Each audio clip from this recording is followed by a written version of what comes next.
Hi, ಇವತ್ತು ನಾನು ಕಟ್ಟಿನ ಸಾರು ಅಥವಾ ಒಬ್ಬಟ್ಟಿನ ಸಾರು ಹೇಗೆ ಮಾಡೋದಂತ ಹೇಳ್ಕೊಡ್ತೀನಿ ಬನ್ನಿ. ಹಾಗೆ ವಿಡಿಯೋ ಸ್ಕಿಪ್ ಮಾಡದೆ ಪೂರ್ತಿಯಾಗಿ ನೋಡಿ. ಹಾಗೆ ಒಬ್ಬಟ್ಟು ಕೂಡ ಹೇಗೆ ಮಾಡೋದಂತ ಆಲ್ರೆಡಿ ನಾನು ವಿಡಿಯೋ ಅಪ್ಲೋಡ್ ಮಾಡಿದ್ದೀನಿ, ಅದು ಒಮ್ಮೆ ಚೆಕ್ ಮಾಡ್ಕೊಳ್ಳಿ. ಬನ್ನಿ ಇವಾಗ ಬೇಕಾಗಿರೋ ಸಾಮಗ್ರಿ ನೋಡೋಣ. ನೋಡಿ, ಒಬ್ಬಟ್ಟು ಅಥವಾ ಹೋಳಿಗೆ ಮಾಡಬೇಕಾದ್ರೆ ನಾವು ಬೇಳೆ ಕುದಿಸಿಟ್ಕೊಂಡಿರ್ತೀವಲ್ಲ, ಆ ಬೇಳೆ ನೀರು ಬಸ್ಕೊಂಡು ಇಟ್ಕೊಂಡಿರ್ತೀವಲ್ಲ, ಆ ನೀರು ವೇಸ್ಟ್ ಮಾಡೋಕ್ಕಿಂತ ಈ ಥರ ಸಿಂಪಲ್ಲಾಗಿ ಕಟ್ಟಿನ ಸಾರು ಅಥವಾ ಒಬ್ಬಟ್ಟಿನ ಸಾರು ಮಾಡ್ಕೊಳ್ಳೋದ್ರಿಂದ ಸೂಪರಾಗಿರುತ್ತೆ ಟೇಸ್ಟು.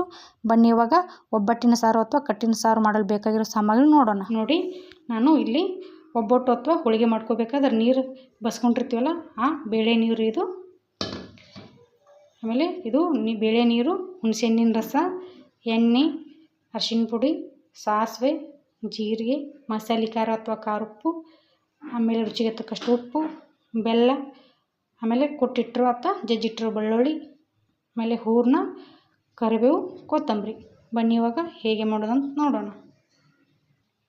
ನೋಡಿ, ಇವಾಗ ಒಲೆ ಮೇಲೆ ನಾನು ಒಂದು ಪಾತ್ರೆ ಇಟ್ಕೊಂಡಿದ್ದೀನಿ. ಇವಾಗ ಗ್ಯಾಸ್ ಹಚ್ಕೊಳ್ಳೋಣ. ಇವಾಗ ಎಣ್ಣೆ ಹಾಕೊಳ್ಳೋಣ.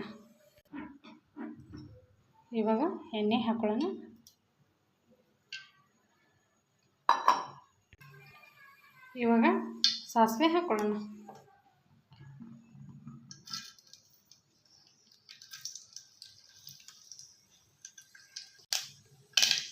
ನೋಡಿ, ಸಾಸಿವೆ ಚಟ ಅನ್ನತ್ತದ. ಇವಾಗ ಜೀರಿಗೆ ಹಾಕೊಳ್ಳೋಣ. ಹಾಗೆ ಕರಿಬೇವು ಹಾಕೊಳ್ಳೋಣ.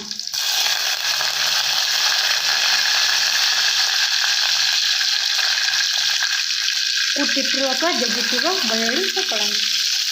ಚೆನ್ನಾಗಿ ಮಿಕ್ಸ್ ಮಾಡ್ಕೊಳ್ಳೋಣ.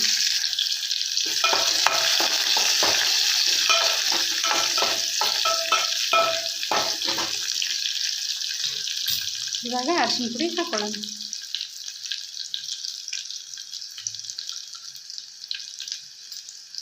ಹಾಗೆ ಮಸಾಲೆ ಖಾರ ಹಾಕೊಳ್ಳೋಣ. ಖಾರ ನೋಡಿ ಹಾಕ್ಕೊಳ್ಳಿ. ನಾನು ಈ ಸ್ಪೂನ್ಲೆ 2.5 ಸ್ಪೂನ್ ಹಾಕ್ಕೊಳತ್ತೀನಿ. ಚೆನ್ನಾಗಿ ಮಿಕ್ಸ್ ಮಾಡ್ಕೊಳ್ಳೋಣ.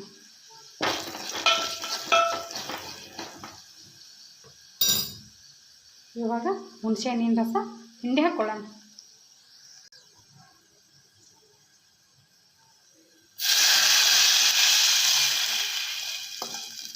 ಇದು ಸ್ವಲ್ಪ ಚೆನ್ನಾಗಿ ಕುದಿ ಬರಲಿ. ನೋಡಿ, ಇವಾಗ ನೀರು ಚೆನ್ನಾಗಿ ಕುದಿ ಬರ್ತಾ ಇದೆ. ಇವಾಗ ಬೇಳೆ ಬಸ್ಕೊಂಡಿವಲ್ಲ, ಆ ನೀರು ಹಾಕ್ಕೊಳ್ಳೋಣ.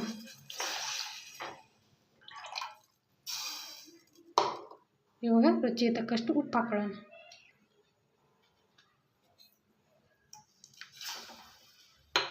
ಚೆನ್ನಾಗಿ ಮಿಕ್ಸ್ ಮಾಡ್ಕೊಳ್ಳೋಣ. ಇವಾಗ ಬೆಲ್ಲ ಹಾಕ್ಕೊಳ್ಳೋಣ.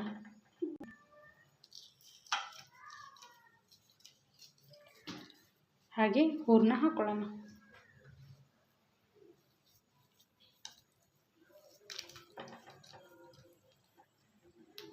ಚೆನ್ನಾಗಿ ಮಿಕ್ಸ್ ಮಾಡ್ಕೊಳ್ಳೋಣ.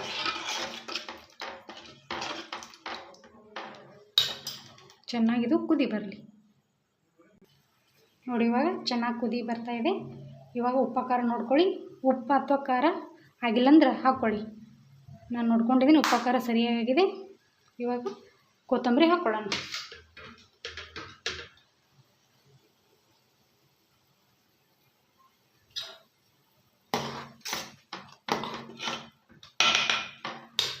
ನೋಡಿ, ಇವಾಗ ಇದು ರೆಡಿಯಾಗಿದೆ. ಒಂದು ಬೌಲ್ಗೆ ಸರ್ವ್ ಮಾಡ್ಕೊಳ್ಳೋಣ. ಇವಾಗ ಗ್ಯಾಸ್ ಆಫ್ ಮಾಡ್ಕೊಳ್ಳೋಣ. ನೋಡಿ, ಇವಾಗ ಒಬ್ಬಟ್ಟಿನ ಸಾರು ಅಥವಾ ಕಟ್ಟಿನ ಸಾರು ರೆಡಿಯಾಗಿದೆ. ಇದನ್ನು ನಾವು ಹೋಳಿಗೆ ಅಥವಾ ಒಬ್ಬಟ್ಟಿನ ಜೋಡಿ ತಿನ್ಬೋದು, ಸೂಪರಾಗಿರುತ್ತೆ. ಹಾಗೆ ರೈಸ್ ಜೋಡಿ ಕೂಡ ತಿನ್ಬೋದು, ಚೆನ್ನಾಗಿರುತ್ತೆ. ಹಾಗೆ ಒಬ್ಬಟ್ಟು ಅಥವಾ ಹೋಳಿಗೆ ಹೇಗೆ ಮಾಡೋದಂತೇಳಿ ಆಲ್ರೆಡಿ ನಾನು ವಿಡಿಯೋ ಅಪ್ಲೋಡ್ ಮಾಡಿದ್ದೀನಿ, ಡಿಸ್ಕ್ರಿಪ್ಷನ್ ಬಾಕ್ಸ್ನಲ್ಲಿ ಕೊಟ್ಟಿರ್ತೀನಿ, ಚೆಕ್ ಮಾಡ್ಕೊಳ್ಳಿ. ಈ ವಿಡಿಯೋ ಇಷ್ಟವಾದರೆ ಲೈಕ್ ಮಾಡಿ, ಸಬ್ಸ್ಕ್ರೈಬ್ ಮಾಡಿ. Thank you.